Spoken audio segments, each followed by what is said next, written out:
आठवीं महाविधा माँ बगलामुखी की कथा। माँ बगलामुखी 10 महाविधाओं में से 8वीं महाविधा की देवी है। ऐसी मान्यता है कि उनकी पूजा करने से सभी शत्रुओं को नियंत्रित और परास्त करने की शक्ति प्राप्त होती है। ऐसा कहा जाता है कि जो लोग किसी भी प्रकार की बड़ी समस्या से घिरे हुए हैं, उन्हें देवी की उपासना अवश्य करनी चाहिए। साथ ही उनके मंदिर दर्शन के लिए भी जाना चाहिए। माँ बगलामुखी की कथा।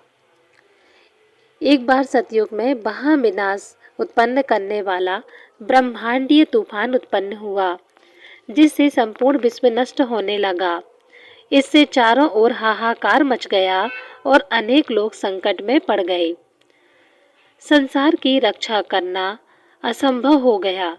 यह तूफान सब कुछ नष्ट भ्रष्ट करता हुआ आगे बढ़ते जा रहा था, जिसे देखकर भगवान विष्णु चिंतित हो गए। इस समस्या का कोई हल ना पाकर वे भगवान शिव का स्मरण करने लगे। तब भगवान शिव उनसे कहते हैं कि शक्ति के अतिरिक्त अन्य कोई इस विनाश को रोक नहीं सकता, अतः आप उनकी शरण में जाएं।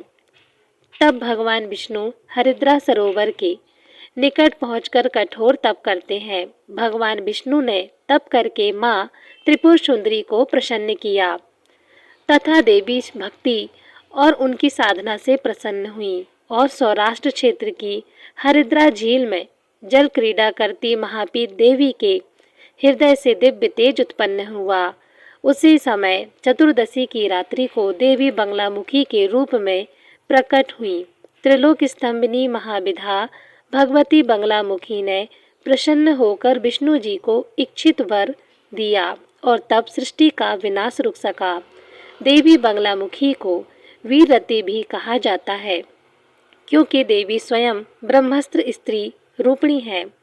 इनके शिव को एक वक्र महारुद्र कहा जाता है, इसलिए देवी सिद्ध विधा है। तांत्रिक इन्हें स्तंभिन की देवी भी मानते हैं। गृहस्थों के लिए देवी सभी प्रकार के संशयों का शमन करने वाली है। 10 महाविधाओं में से 8वीं महाविधा देवी बगलामुखी की उपासना से भक्त शत्रुनाश, वाक सिद्ध और वाद विवाद में विजय के लिए करते हैं। इनमें सारे ब्राह्मण की शक्ति का समावेश है। इनकी उपासना से भक्त के जीवन की हर बाधा दूर होती है और शत्रुओं का नाश के साथ साथ बुरी शक्तियों का भी नाश करती है।